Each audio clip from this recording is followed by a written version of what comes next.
on winning against breast cancer is no other person but Riet Lide. Riet has worked for 8 years as diagnostic radiographer and 35 years as radiation therapist in the Netherlands Cancer Institute. She was diagnosed with breast cancer. Her treatment was during the year 1999. She recovered and worked as president of the Dutch Breast Cancer Society from 2002 to 2008 to advocate for awareness, information, early detection, optimal treatment, and social guidance for breast cancer patients. She's still active working in this field. She erected in the year 2003 the foundation Pink Ribbon, of which she was the first president until 2007. Nowadays, she is board member of the foundation, a Sisters Hub.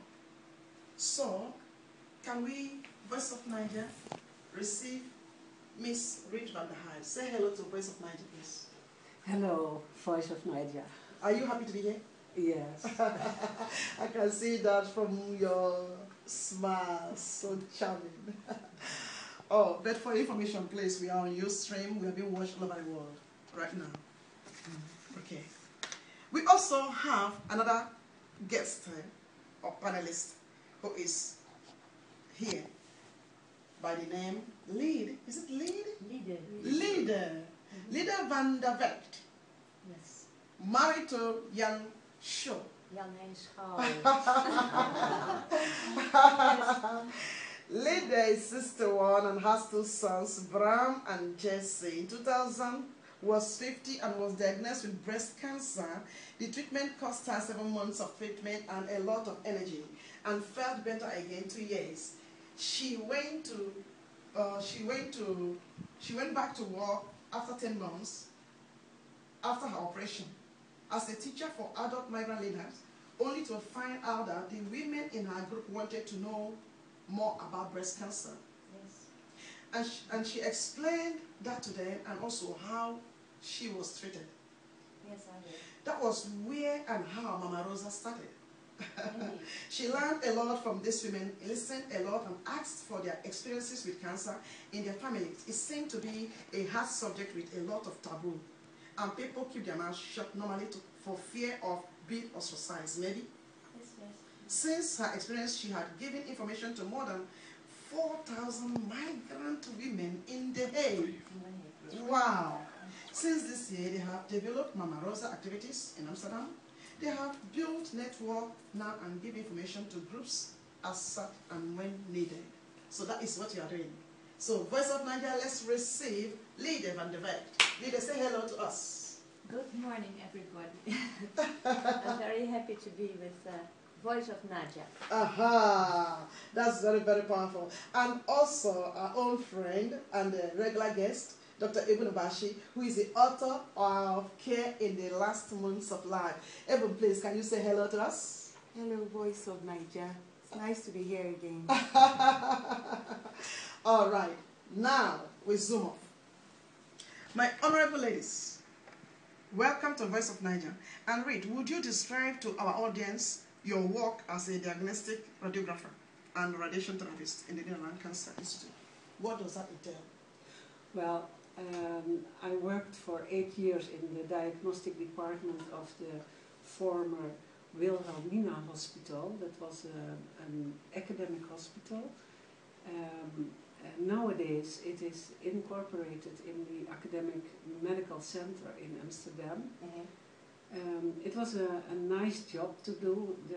The diagnostics made by X-rays and also later by MRI is so fascinating. Also ultrasound, well, it took all my interests, and I was so glad to find this job.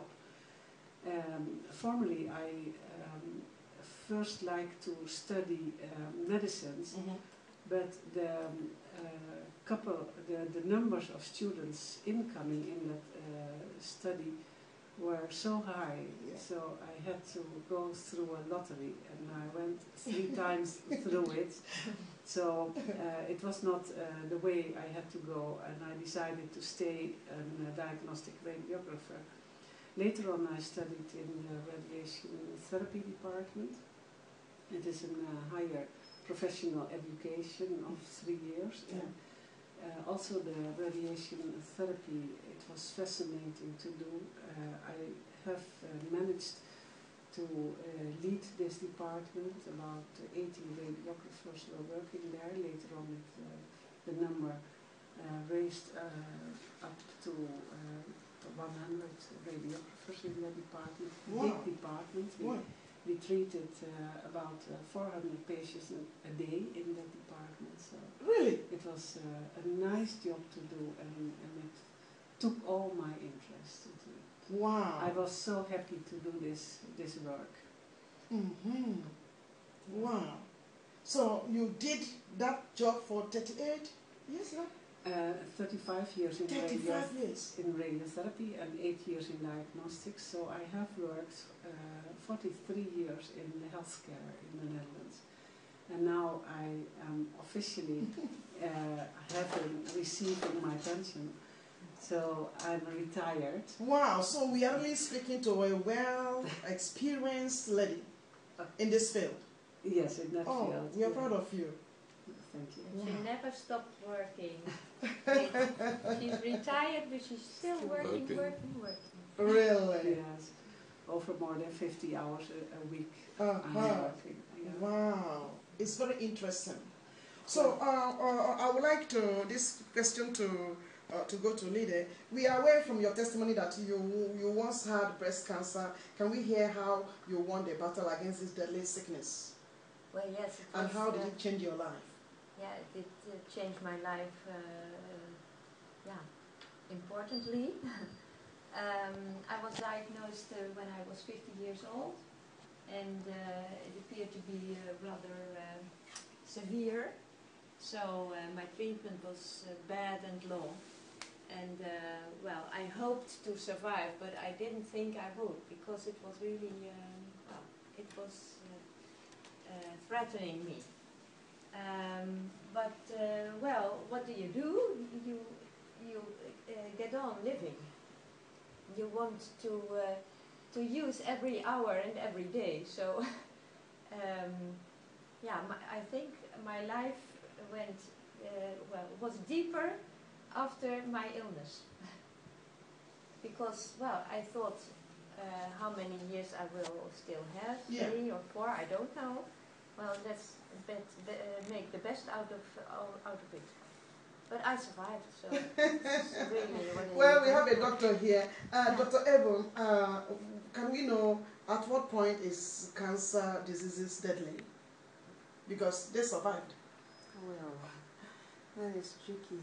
Cancer can be deadly, yeah. Well, you have some cancers that they have worse prognosis. You say they're worse off usually because detection comes much later in the course of the illness. Cancers generally are worse when they're widespread before they're discovered, either widespread in the blood or widespread in the lymph nodes and the lymphatic system.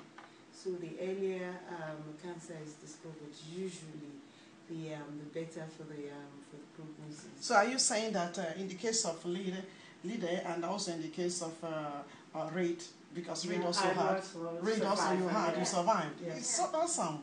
So are you saying that in their cases it has not yet spread? No, and those that died? There's something I must add. Also, some cancers are generally worse because of the type of cells. You have different types of cancer cells. Sometimes you have, I don't know, carcinoma cells, squamous cell carcinomas, and so on. So it's been found generally that some cancers are worse. I mean, the type of cells that are discovered microscopically. And like Lida just said, the variant of cancer that was discovered in her own case was a type that, medically speaking, was actually one that had a bad prognosis. Really? Yeah.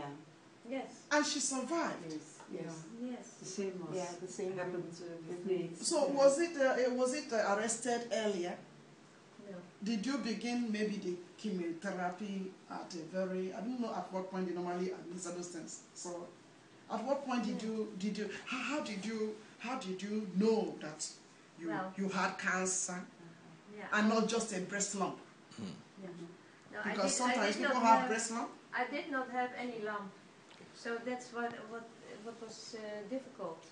It was in my in the ducts. That means in the canals, the milk canals of my breast, and I had 3 positive lymph nodes.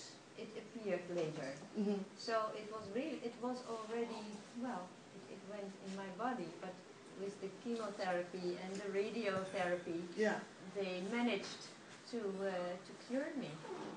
So that was I was lucky. I was lucky. So in other words, there could be some women who are just ignorant, and they are expecting to feel the lump. You don't feel anything. There's no pain, nothing. So that's why it is so So dangerous. But what really happened then? Can you please tell us so that other listeners out there can know? Yeah, I went to the family doctor every year because my mother died from